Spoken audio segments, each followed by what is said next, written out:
sit down? Sure, go ahead.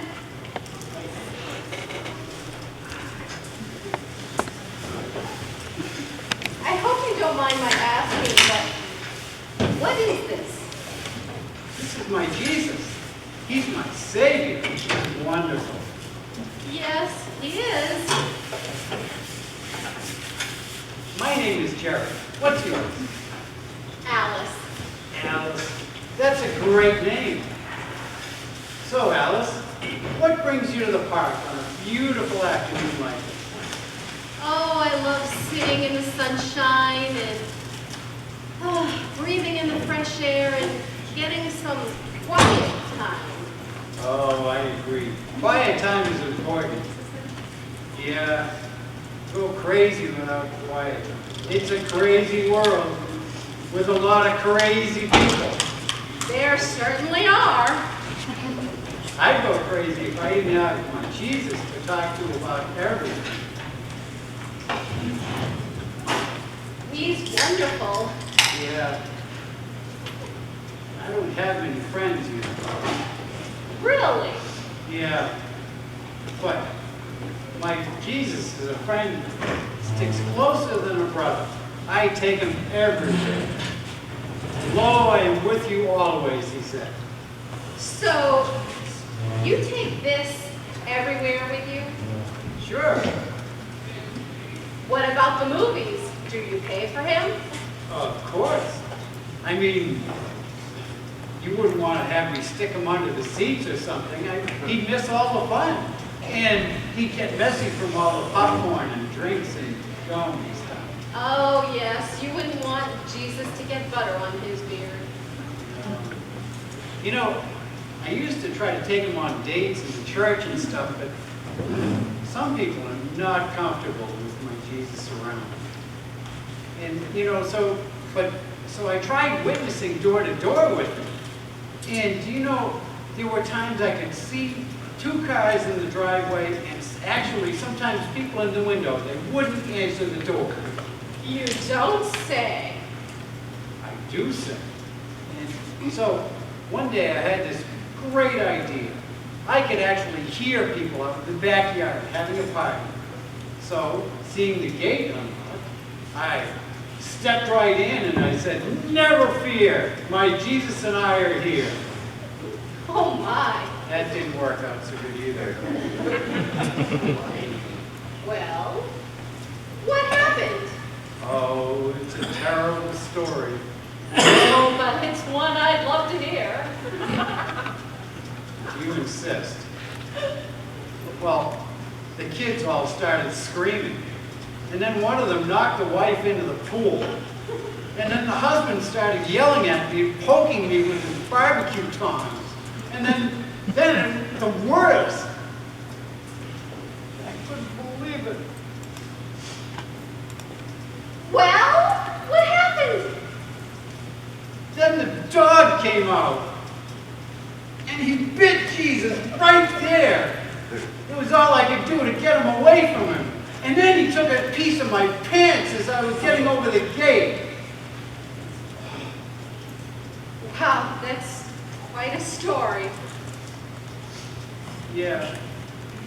And that was the day I decided that I would only witness one-on-one with people out in public places. And that's why I'm here. Well, Jerry, it's certainly nice to see someone who's willing to publicly stand up for what they believe in. And, you know, a lot of Christians nowadays, they're ashamed of their faith, or they try to hide it. But you're not ashamed of your Jesus. And it's certainly been interesting speaking with you.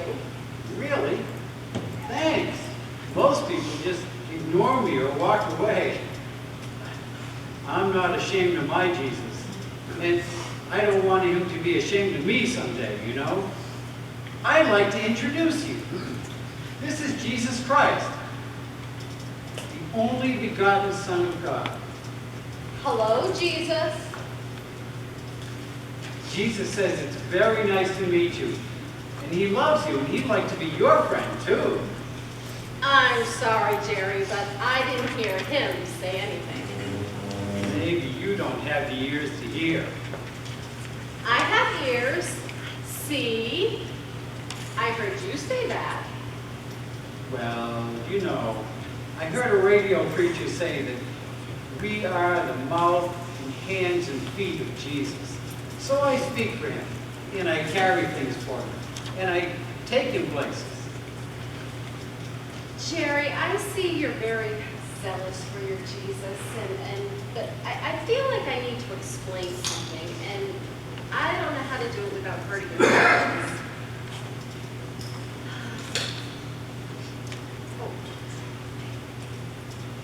This is Patrick, my boyfriend. Oh, he is handsome. Careful, you'll poke his eye out. I'm sorry, Patrick. He didn't mean it. You could have hurt Patrick. You're weird. You think I'm weird for saying this is Patrick instead of saying it's a picture of Patrick. Do you see the connection? Connection? No, I really don't see where you're going with this. So much for the subtle object lesson. My Jesus wants to know if you want to accept him now. Jerry, I see that you're very passionate about this, and you seem sincere. I respect that. But I'm afraid you have this wrong. Wrong? But I thought you wanted to accept my Jesus. This Jesus is not real. It's just a corrugated cardboard. Jesus is real, you blasphemer. He will send you to hell for that. Jesus is not a fake. This Jesus is fake. Now give him to me. You look ridiculous No, carrying no. him around. It's my Savior. Stop. Let me have him. No, help! This lady is trying to steal my Savior. Give it to me. Oh, Jerry. I'm sorry. I didn't mean to break him. That's easy for you to say. You haven't just had your faith destroyed. It was a misplaced faith. I was just trying to help you see that. Oh, thanks. You're a real Mother Teresa. Why don't you go find some kid to steal his candy and get a real thrill? Jerry, listen to me. This is just an image of Jesus. You were obsessed with just an image. It's like when somebody sees a celebrity in a movie and they fall in love with them. That's not based on a real relationship with them. That's not based on getting to know them and spending time with them. It's just a fantasy. So you're saying that all this time, this wasn't the real Jesus? Exactly. You know, a lot of people believe in just an image of Jesus. He's just someone in a Bible story or in a gospel song. Some people are even moved to tears by seeing how he suffered in a movie. But there's a difference between knowing about him as Savior and really knowing him as your Savior. I just wanted you to believe in the real Jesus. So, how would I talk to him then, and he to me? Well, we can talk to him through prayer, and we learn about him in the Bible, and it becomes a two-way conversation. Jerry, it's time to let go of the image. I tell you what, let's take a walk. I'd like to introduce you to a friend of mine. His name is Jesus Christ, the only begotten Son of God.